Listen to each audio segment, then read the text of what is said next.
יש יהודי, הגעתי אליו לרחובות, תקשיבו טוב מה אני מספר לכם. יש יהודי, סיפור שאני נסעתי למקום.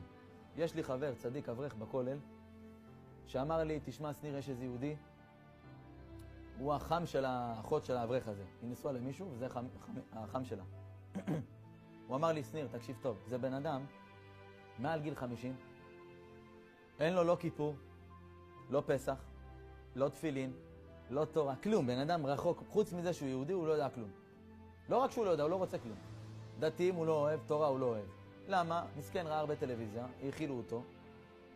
אמר לי, תקשיב סניר, אתה לא תאמין מה קרה איתו. לא עלינו, לא עליכם, הוא קיבל את המחלה.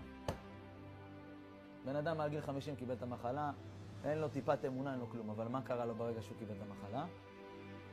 המשפחה דחפה אותו קצת שיעשה איזה משהו, הוא החליט, אין לי בעיה, בוא נעשה שיעור תורה בבית. פעם ראשונה בחיים שלו שהוא עושה שיעור בבית.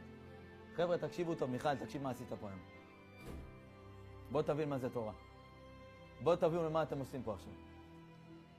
הוא אמר לי, תקשיב סניר, אני רוצה שאתה תבוא, תספר את הסיפור האישי שלך. אתה היית פעם שחקן, אני לא יודע אם יעניין אותו כל כך תורה, בוא תתחיל לספר מי היית, מה עשית, ועל הדרך תדחף תורה.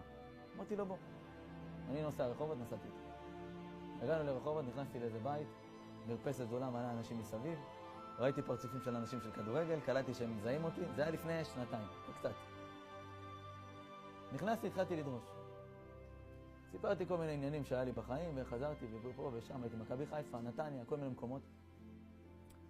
תוך כדי הדיבורים, אמרתי לו, ליהודי הזה, לא משנה מה השם שלו, אמרתי לו, תקשיב, אדוני היקר, אתה פתחת את הבית שלך לקדוש ברוך הוא? הקדוש ברוך הוא אומר, אתה נתת לי יד, אני נותן לך 2.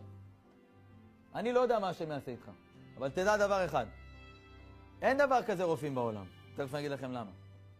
אומר רבי שמעון בר יוחאי, מאן דקריב לאורייתא, מישהו סמוך לתורה, לחכמים, מתייעץ, בא ללמוד תורה. אומר הזוהר הקדוש, קריב לקודשה בריחו, אחיד בקודשה, הוא נהיה כמו בורא עולם, איתו ביחד, שמור. אמרתי לו, פתחת את הבית לבורא עולם, נגמר לך הסיפור. לא יודע מה השם יעשה איתך.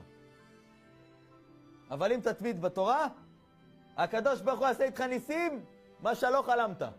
תקשיבו, סיימתי את השיעור, בירכנו אותו לרפואה, יצאנו כולם אמן. בא הבן שלו, רץ אליי. אני כיוון האוטו, הוא מכיר אותי בתור שחקן, בא לי בוכה. שמה, אני לא רב קניאבסקי, אתה יודע. הוא בא בוכה, אתה מבין? מה אני אעזור לך? אני לא יודע כלום. שמע, מה נעשה, איך נעשה, וזה, שמע. אמרתי לו, שמע, בשורות טובות. הוא אומר לי, הבן, מחר הוא לוקח את אבא שלו לבית חולים, להתחיל את ההקרנות. זאת אומרת, הבן אדם כבר צילומים, הכל בידיים, הבן אדם הולך, נכנס להקרנות, זהו, מתחיל את התהליך. חבר'ה, זה לא עליכם, שערות, זה כאבים בגוף, לא יכול...